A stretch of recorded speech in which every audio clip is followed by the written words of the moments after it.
Hi, my name is Lisa, and I'm from the Southwest Environmental Health Sciences Center here at the University of Arizona.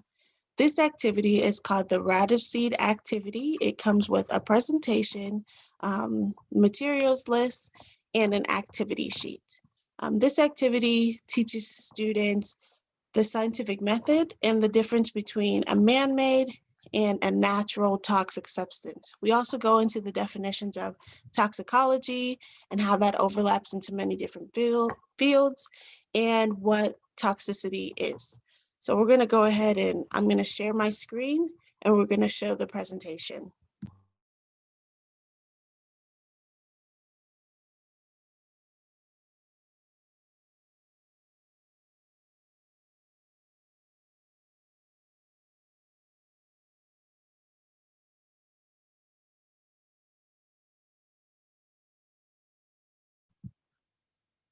Okay, I think it was muted.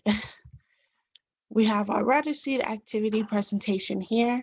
We just start with the agenda, materials list, which you can all find on the website. It goes a little bit more in depth of where you can find these materials and how much they'll cost. And we did ours for a class size of about 16, so feel free to adjust that more or less for the number of students in your cohort. So we start with definitions on poisonous, what makes something toxic, what kind of things are toxic. And we really wanted to show this overlap of toxicology. It's not just bench research, it's also in pharmacology, biology, has heavy roots in medicine, and a couple of different things that you wouldn't think about that really affect people's everyday lives. The difference between man-made and natural, of course. And as always, we add our public health connection, and this directly relates to our activity at the end of how toxic substances can kind of relate to groundwater, soil contamination, or agriculture in general, and how that relates to the food that people eat, or maybe things that they grow at home. So of course, the main meat of this presentation is the scientific method.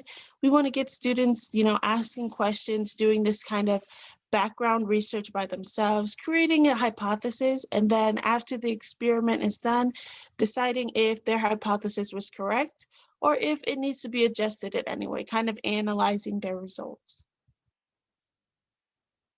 So like I said, we go through the scientific method, and then here we have the experiment. So I'm going to show you just a little bit of an example of the kind of things that you'll need. There is an activity worksheet that goes a little bit more in depth, just so you can have it and the students can have something in front of them to kind of explain it. But you're going to need 4 of these sandwich bags per student, just because there's going to be 4 different solutions that they're going to be observing. A marker or anything that you can write what kind of substance you have. For example, I just use this one as a control. Our control is just water. I think it's water or salt water, so that they don't get mixed up when they're writing out their observations. 1 paper towel per paper towel or napkin per sandwich bag. And then this is going to be our radish seed today, just because but you're going to fold the paper towel in half, just like this. And you want to put your radish seeds in the middle of that fold. So just like this. And then you're going to put it inside of your bag that has already been labeled. And you want to put whatever solution you're going to have, just enough to make this paper towel damp and wet. You'll be able to see the radish seeds through the paper towel, but just enough to make it damp. You don't want to have like water really sitting in here. It's okay if you have a little bit, but don't fill it up to the point where it's a bag of water. And then after that, you want students to put it in a sunny location. I would suggest them putting all of their bags in a windowsill. And of course, this is going to be over a period of time. We specifically had the students do it at the beginning of the week, and then we came back to it at the end of the week after they've observed it for about 5 days, and they can kind of analyze what those results were. So at the end of the presentation, we have our questions and discussions.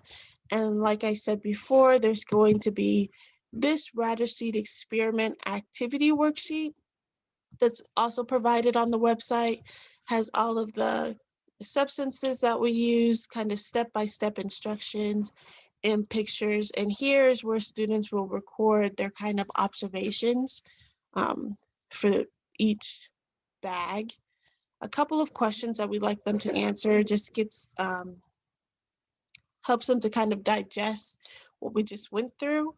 And of course, there's going to be the materials list. Like I said before, we had a class size of 16, so please feel free to adjust this to your cohort size, but all of these materials will be provided on the website. Okay, let me just stop sharing real quick. So if you have any further questions or anything like that, please feel free to check out the website or email us.